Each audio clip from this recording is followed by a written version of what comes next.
"You're being selfish, Tessa. She deserves this more than you," my mom yelled, her voice echoing through the wedding venue's marble hallway. I stood there, stunned, my face burning with embarrassment. It was supposed to be Mariah's special day at the elegant Tampa Bay hotel, but here we were, having another family crisis. The scent of gardenias and champagne filled the air, yet all I could feel was the weight of their judgment crushing me. My name is Tessa Whitlow. I'm 26 years old, and I've spent my entire life being the afterthought in my own family. My sister Mariah, the golden child, could do no wrong in my parents' eyes. Meanwhile, I couldn't even breathe without them finding something to criticize. But this time, it wasn't just about forgotten birthday parties or hand-me-down clothes. It was about Grandma Helen's inheritance, and my mother's belief that I didn't deserve what had been left to me. For 3 months now, since Grandma Helen passed away, I had been quietly managing the antique shop she left me, along with her house in Sarasota and a surprising portfolio of real estate investments. My parents had made it clear they thought the inheritance should have gone to Mariah instead. When I finally tried to explain that this was Grandma's decision, not mine, my mom shut me down like I was some ungrateful child looking for attention. The wedding reception was in full swing just beyond these doors. Mariah looked radiant in her ivory silk gown, surrounded by 200 guests who hung on her every word. I had tried to blend into the background, nursing a glass of sparkling cider and watching my sister dance with her new husband, Trevor. For a moment, I had allowed myself to feel happy for her. She truly did look beautiful, and Trevor seemed to adore her. But that peace didn't last long. My mother had cornered me near the restroom, her face flushed with anger and champagne. Behind her, I could see my father, Gary, standing with his arms crossed, his expression unreadable. He rarely spoke during these confrontations, but his silence always felt like agreement with whatever my mother was saying. "This is ridiculous," my mother continued, her voice dripping with frustration. "Helen must have been confused when she wrote that will. There's no way she meant for you to inherit everything while Mariah gets nothing." I felt my heart sink as I realized this wasn't going to be a quiet conversation.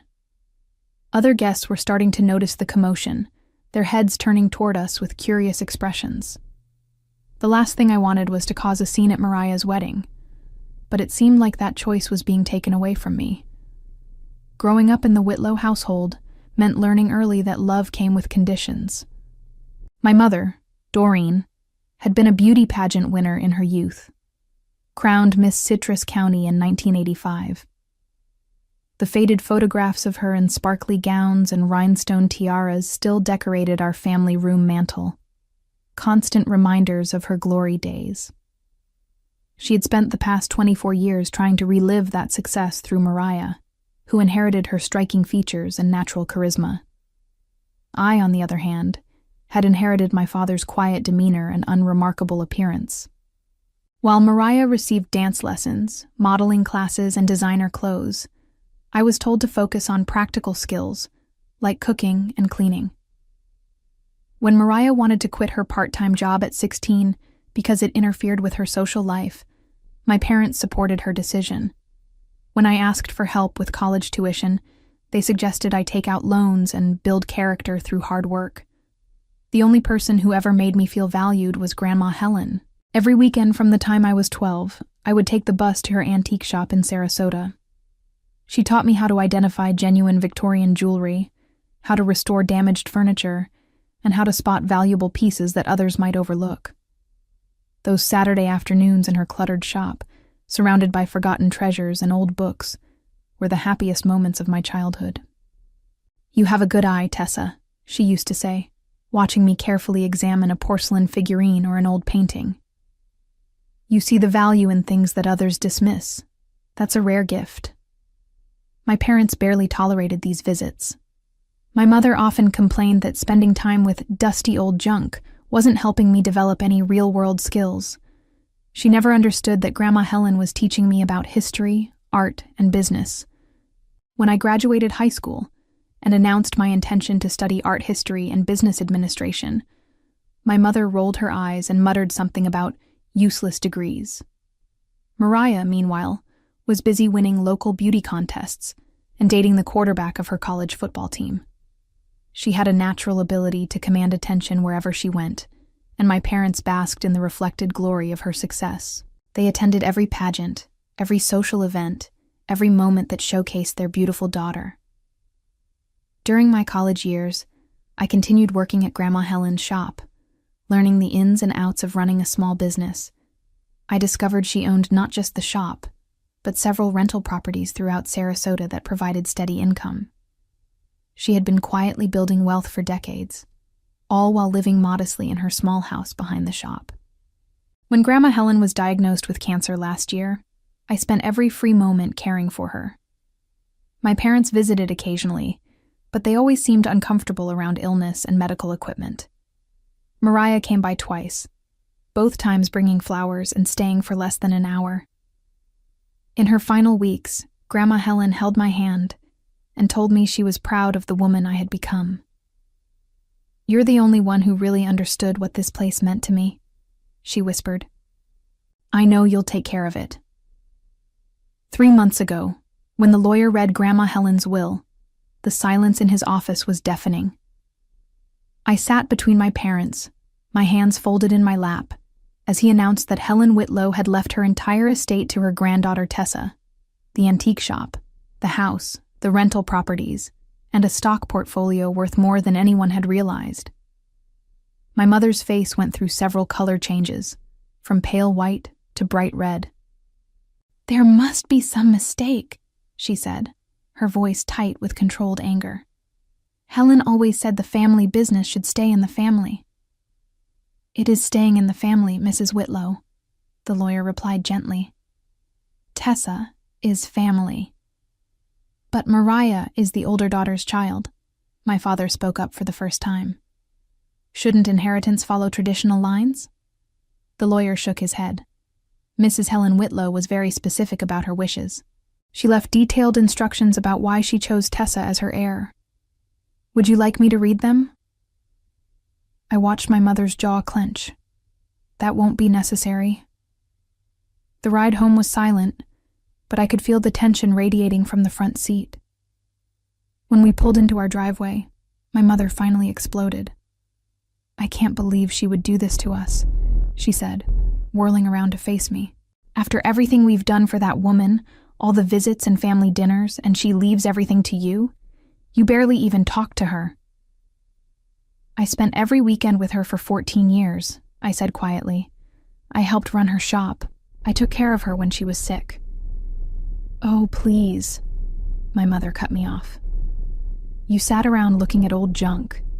Mariah was busy building a real life, a real future. She's getting married in 3 months, Tessa. Do you know how expensive weddings are?"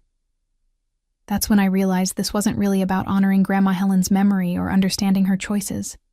This was about money, and about my mother's belief that Mariah deserved everything good that came into our family's orbit. Over the following weeks, the pressure intensified. My mother would call me daily with new arguments about why I should do the right thing and share the inheritance with Mariah. She pointed out that Mariah was starting a new life and needed financial security, while I was still single and could make my own way with my college degree. My father, true to form, said little but nodded along with whatever my mother suggested.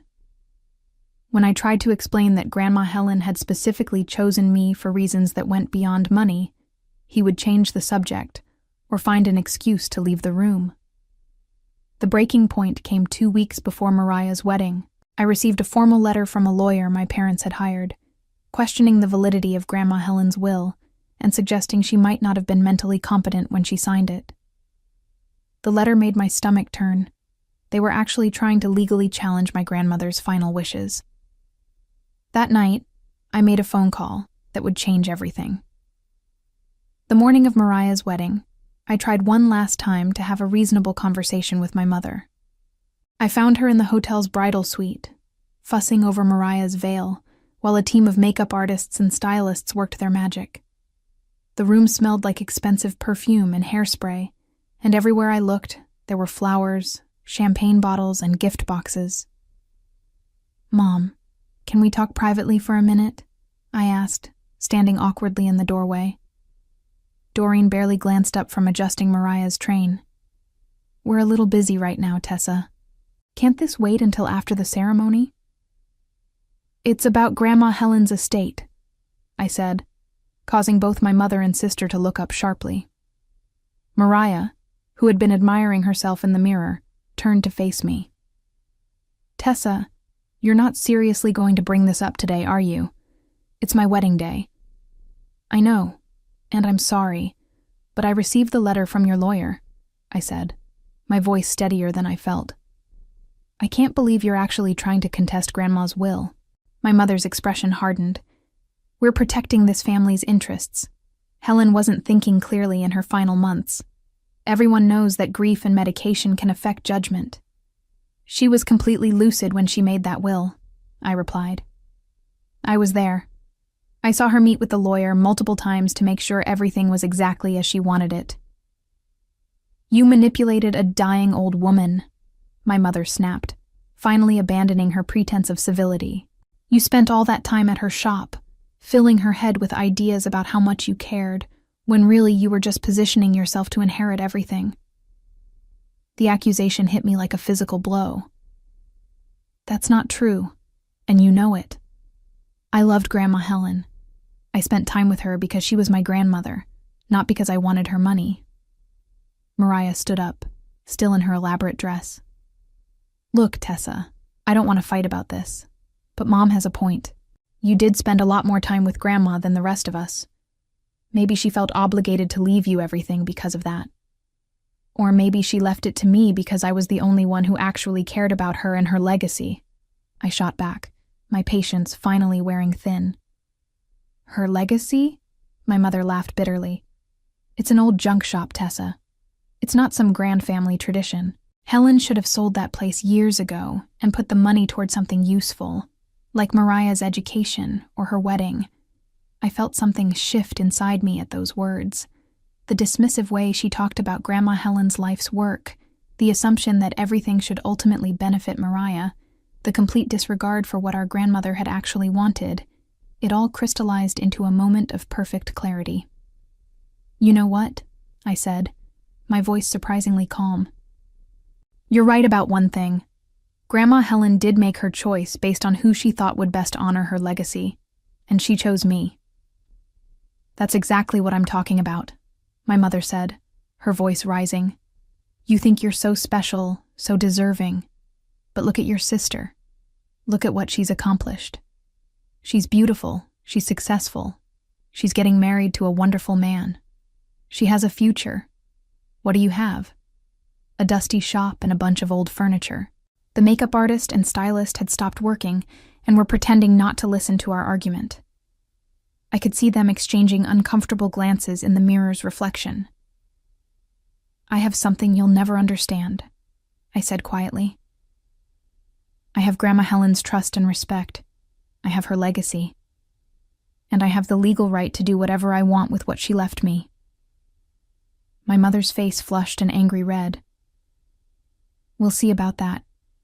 The lawyer thinks we have a strong case. Then I guess we'll see each other in court, I replied, and walked out of the bridal suite. As I made my way back to my hotel room, I realized that the conversation had actually been a relief. The pretense was finally over. We were no longer pretending to be a happy family working through a difficult situation. The battle lines were drawn. The wedding ceremony itself was beautiful, I had to admit.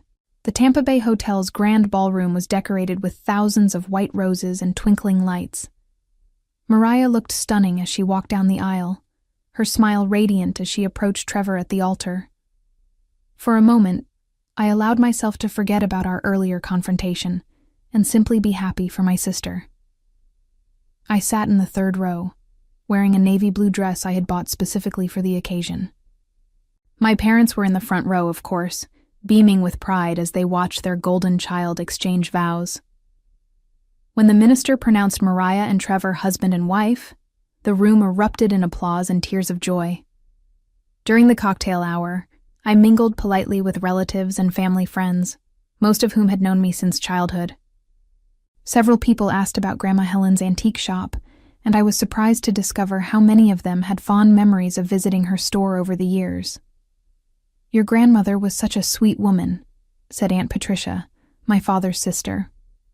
"I bought my dining room set from her shop 20 years ago. It's still the most beautiful furniture I own." "She had such an eye for quality," added Uncle Robert. "I remember her telling me stories about the history of different pieces. She could trace the provenance of a chair back 3 generations. These conversations reminded me why I felt so protective of Grandma Helen's legacy. She hadn't just been running a business. She had been preserving history and helping people find beauty in their homes. As the evening progressed, I noticed my mother watching me from across the room. Every time I laughed or engaged in conversation with other guests, her expression grew more pinched. I realized she was probably worried that I was telling people about our family dispute. The truth was, I hadn't mentioned the inheritance situation to anyone. This was Mariah's day, and despite everything that had happened between us, I wasn't going to ruin it for her. When dinner was served, I found myself seated at a table with several of Mariah's college friends. They were all polite and included me in their conversations about their careers and recent travels. For a brief moment, I felt like a normal person attending a normal family wedding. But that illusion was shattered when the speeches began. Trevor's best man gave a funny toast about their college adventures. Mariah's maid of honor talked about their friendship and how perfect Trevor was for her. Then my father stood up to give the father of the bride's speech. "Mariah has always been our little princess," he began, his voice warm with emotion. "From the time she was born, we knew she was destined for great things. She's beautiful, talented, and kind-hearted. She deserves every happiness life has to offer." He went on to talk about how proud he and my mother were of the woman Mariah had become, how excited they were to welcome Trevor to the family, and how they looked forward to spoiling their future grandchildren. What struck me wasn't what he said about Mariah. It was what he didn't say about me. In a 20-minute speech about family and love and pride, he never once mentioned his other daughter. I might as well have been invisible. As he concluded his toast and raised his champagne glass, I felt something fundamental shift inside me. I had spent 26 years hoping that someday my parents would see me, really see me, as someone worthy of their love and pride. But sitting there, listening to my father talk about family while completely ignoring my existence, I finally understood the truth. I would never be enough for them. No matter what I accomplished, no matter how successful I became, no matter how good a person I tried to be, I would always be the consolation prize daughter in their eyes. After the speeches ended and the dancing began, I stepped outside onto the hotel's terrace for some fresh air. The Tampa Bay glittered in the moonlight, and I could hear music and laughter drifting from the ballroom behind me. I was trying to process the emotions from my father's speech when I heard footsteps approaching. "There you are," my mother said, her voice sharp despite the celebratory atmosphere. "We need to finish our conversation from this morning." I turned to face her, noting that she had changed from her pale pink mother of the bride dress into a darker cocktail dress for the reception. Her makeup was still perfect, but her expression was harder than it had been during the ceremony. "I thought we had finished it," I replied calmly. "You made your position very clear." "No, Tessa. I made my opening statement. Now I'm making my final offer." She stepped closer, lowering her voice. "You transfer half of Helen's estate to Mariah, and we'll drop the legal challenge. Everyone walks away happy." "Half?" I almost laughed. "This morning you wanted me to give her everything. Now you're negotiating?" "I'm being reasonable," she said. "You keep the shop if it means so much to you, but the real estate and investments should go to Mariah. She's starting a new life. She needs financial security." "And what about what Grandma Helen wanted?" I asked. My mother's mask finally slipped completely. Helen was a selfish old woman who lived in the past. She spent her whole life hoarding junk and living like a pauper when she could have enjoyed her money. Is that really what you want to become? The cruelty in her voice took my breath away. This was how she really felt about the woman who had raised my father, who had been kind to all of us for decades. Grandma Helen was one of the most generous people I've ever known, I said quietly. She paid for Dad's education, helped you buy your first house, and never asked for anything in return except respect. And she couldn't even get that from her own family. Oh, please, my mother scoffed. She was manipulative and controlling. She knew exactly what she was doing when she left everything to you. She was trying to cause problems in this family. Or maybe she was trying to make sure her legacy went to someone who would actually appreciate it. That's when my mother's composure finally cracked entirely. You selfish little brat, she hissed.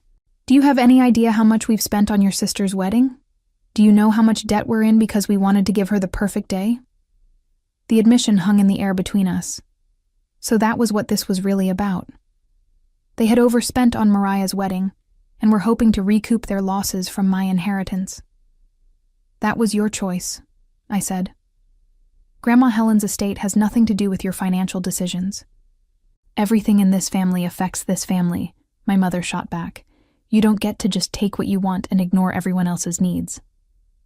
I'm not taking anything, I replied, my voice growing stronger. I'm keeping what was freely given to me by someone who loved me. Love? My mother laughed bitterly. Helen didn't love anyone but herself. And apparently she passed that trait on to you. I felt the last thread of my patience snap. You know what, Mom? You're right. I am being selfish. I'm selfishly choosing to honor my grandmother's wishes instead of funding your mistakes. Her eyes narrowed dangerously. You're going to regret this, Tessa. Mark my words. I was heading back toward the ballroom when my mother caught my arm, her grip surprisingly strong for someone in her late 50s. The music was louder now, and I could see couples dancing through the tall windows, completely unaware of the drama unfolding on the terrace. We're not done talking, she said, her voice low and threatening.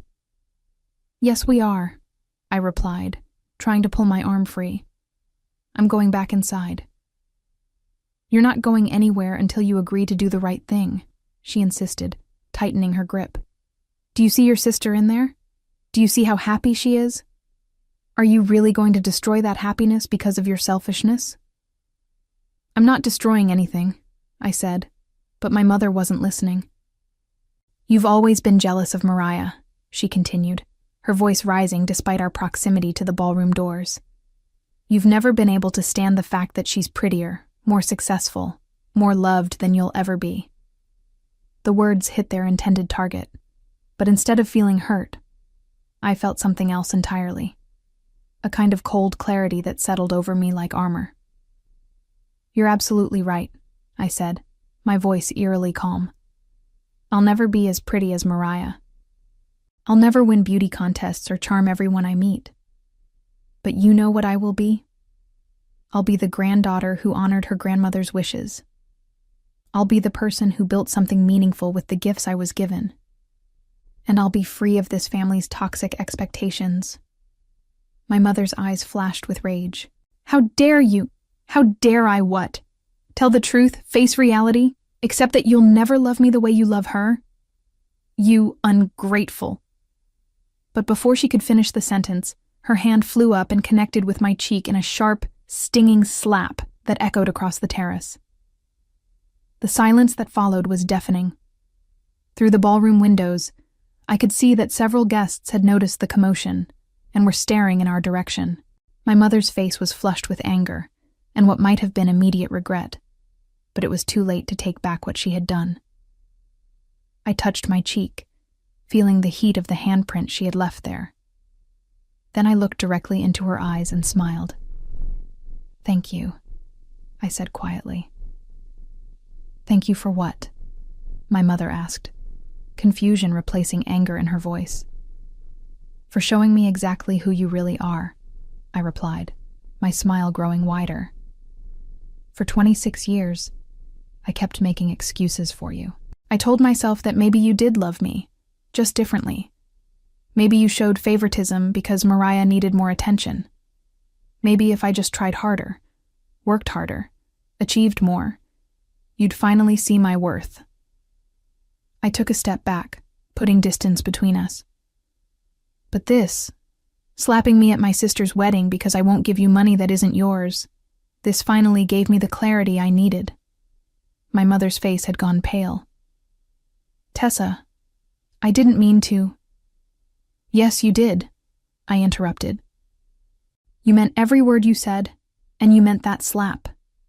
And I'm grateful, because now I know exactly where I stand. I could see my father approaching through the ballroom doors, probably wondering what was taking so long. Behind him, Mariah was visible on the dance floor, spinning in Trevor's arms, completely oblivious to the scene unfolding outside. I want you to know something, I continued, my voice steady and clear. Grandma Helen didn't leave me her estate because she was confused or manipulated. She left it to me because she knew I was the only one who would truly appreciate what she had built. She knew I would honor her memory, not just cash out and buy designer handbags. My father reached us just as I was finishing. What's going on out here? He asked, looking between my mother's stricken face and my oddly serene expression. Mom was just giving me some final advice about family loyalty, I said, and I was thanking her for the education. I looked at both of my parents, memorizing their faces one last time. Enjoy the rest of the wedding. I hope it was worth everything you spent on it. Then I turned and walked away, leaving them standing on the terrace as I headed not back into the ballroom, but toward the hotel's main exit. Behind me, I could hear my mother calling my name, but I didn't look back. I had finally found the strength to walk away from people who would never value me, and it felt like the first breath of air after drowning. 3 weeks later, I was sitting in a cafe in Edinburgh, Scotland, watching the morning mist roll over the ancient castle walls. The coffee was stronger than what I was used to back in Florida, and the air carried a crisp bite that made me pull my wool sweater tighter around my shoulders. The past weeks had been a whirlwind of legal meetings, financial arrangements, and long-distance phone calls.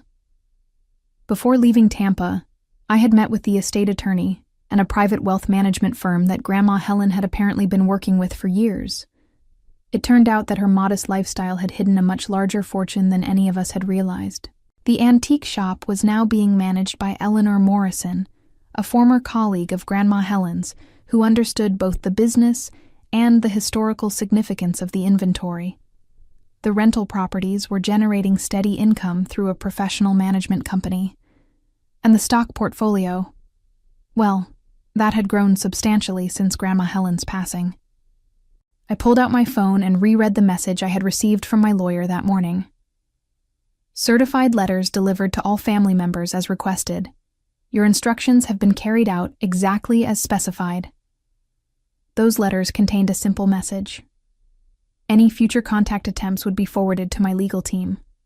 All inheritance claims had been permanently resolved in my favor, and I was pursuing a complete separation from the Whitlow family. I had also included a statement that any attempts to contest the estate further would result in a countersuit for harassment and emotional distress. My phone buzzed with another message, this one from Eleanor at the antique shop. 3 new acquisitions this week, including a beautiful Victorian jewelry collection. Your grandmother would be so proud of how we're expanding her vision. I smiled, thinking about how Grandma Helen had always talked about traveling to Scotland someday. She had been fascinated by Scottish history and had collected several pieces of Highland pottery over the years. Now I was here, living the adventure she had only dreamed of. The apartment I was renting overlooked the Royal Mile, and I had already enrolled in a graduate program at the University of Edinburgh to study art history and museum curation. For the first time in my life, I was making decisions based entirely on what I wanted, not what my family expected of me. As I sat there planning my day, which would include visits to several antique dealers and a tour of the National Museum of Scotland, I realized I hadn't thought about my family's reaction to my departure in over a week. That realization itself was liberating. I had spent so many years trying to earn love that was never going to be freely given. Now I was learning what it felt like to live without that constant weight of disapproval and expectation. Looking back on that moment at Mariah's wedding, I understood that my mother's slap had been the final gift she could give me. The gift of absolute clarity about who she really was and what our relationship would always be. And as I finished my coffee and prepared to explore another medieval street in my new city, I knew that Grandma Helen would have been proud of the choice I had made. I was finally free to become the person she had always believed I could be, and I intended to honor her memory by living fully and fearlessly in the life I was building for myself. The revenge I had chosen wasn't dramatic or public. It was simply the complete removal of my presence and resources from people who had never valued either. Sometimes the most powerful thing you can do is walk away and never look back, carrying with you only the lessons learned and the strength gained from surviving those who never truly saw your worth.